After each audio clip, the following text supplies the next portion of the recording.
Now, the government has made higher local content mandatory for smart meters. That decision was taken to promote domestic manufacturers. So from April 2025, local content up to 54% has been made mandatory, which will increase then in phases. It can go up to 65% by the year 2028. The local content for smart meters. My colleague Prakash Priyadarshi in Delhi has been tracking this news for us, and he's filed this report. Yes, big development for domestic manufacturing companies as the government has made minimum local content mandatory for procurement of smart meters in the country. Government has come out with new procurement trajectory norms with minimum local content in order to support domestic industry. The details Power Ministry has come out with says 54% minimum local content would be made mandatory from April 2025 in order to procure smart meters, and it will be increased in phases. 60% minimum local content has been made mandatory, and that will be implemented from 1st April 2027, and that will be increased to 65% from April 2028 when it comes to procurement of smart meters.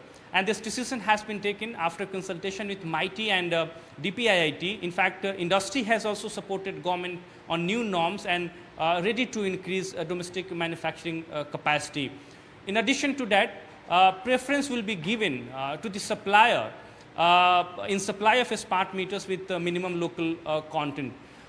Considering all this, Power Ministry has decided to come out with new norms, and that will be implemented going forward. So it's a big development coming in. There is an opportunity for industry to increase their manufacturing capacity in order to supply 25 crore smart meters by 2025 with minimum local content. All right, so that's what we know so far. Let's get perspective on this. Harry Dhaul is the Director General of IPPAI, the Independent Power Producers Association of India. Mr. Harry Dhaul, great to have you with us this evening on India Tonight. Do tell us, in your understanding, as far as the new norms for the local content of these smart meters are concerned, it would be a definite plus as far as Indian manufacturing is concerned, the makers of smart meter makers. For them, it is a positive. Tell us about the challenge that perhaps it poses to meeting India's metering target. A 100% metering target has been set for 2025-26. With these norms, does that put a challenge on it? Mr. Dhaul, you might have to unmute yourself. No, Mr. Dhaul, we still can't hear you. You need to unmute. Yes, please go ahead, sir. Now we can.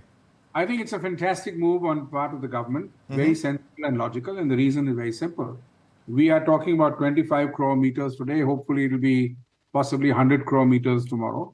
And we need to first understand what is exactly the reason why we want smart meters. It's very important for us as consumers to understand that.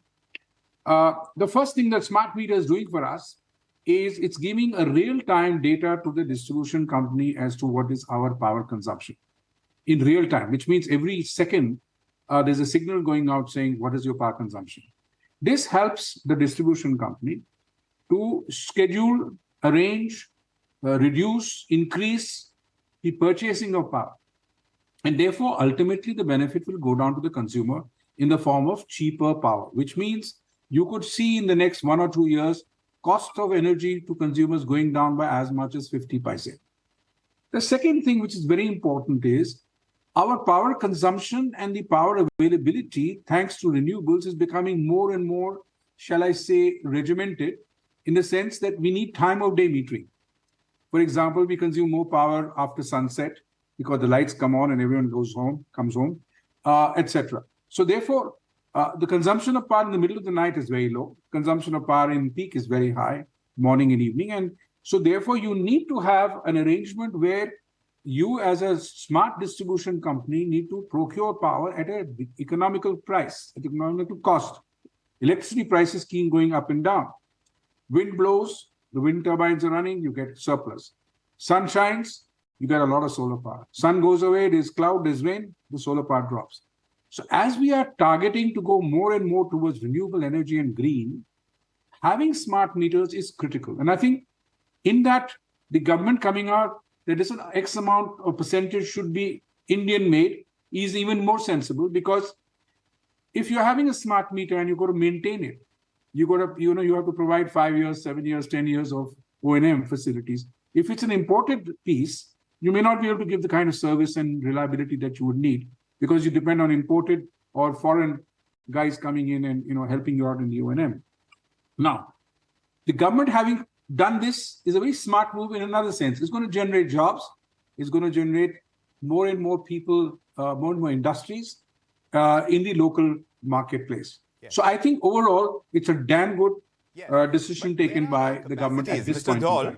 Dhaul, for the paucity of time, I want you to highlight as well, as far as a challenge to our metering targets are concerned, our capacities need to be judged well. At this point, where are we on that count? Our ability to be able to service India's metering targets?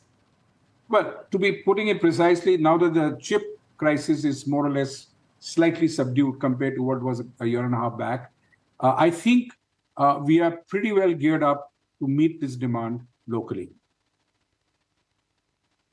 You think we are absolutely over there, but as far as the industry is concerned, how much is this going to benefit them now that these norms have been put in place? What are the kind of upsides that we can expect with these smart meter makers? The smart meter makers are going to be making hay while the sun is shining. They're going to be making a lot of money, and it's all going to be made predominantly in India. Right. And therefore, all the benefits are to our economy and to our consumers at the end. Fair enough. So any challenges that you see? Yes, only one: cybersecurity. Right. And how is that going to pose a challenge, sir? See, these are all meters we're going to be grid connected. And the challenge is to make sure that this data or this connectivity is not affected in the electricity system. That's going to be a challenge. And I think government is working on that. And so are the other agencies. And hopefully, we'll take care of it. Mr. Dhaul, thank you very much for joining us with your perspective on India tonight. Now that you're going to have local content for smart meters, and that has been mandated. And of course, that's going to be scaled up over time as well. We'll keep connecting with you to see how that story plays out. Thanks indeed, Mr. Dhaul. Thank you so much. Good night. Good night.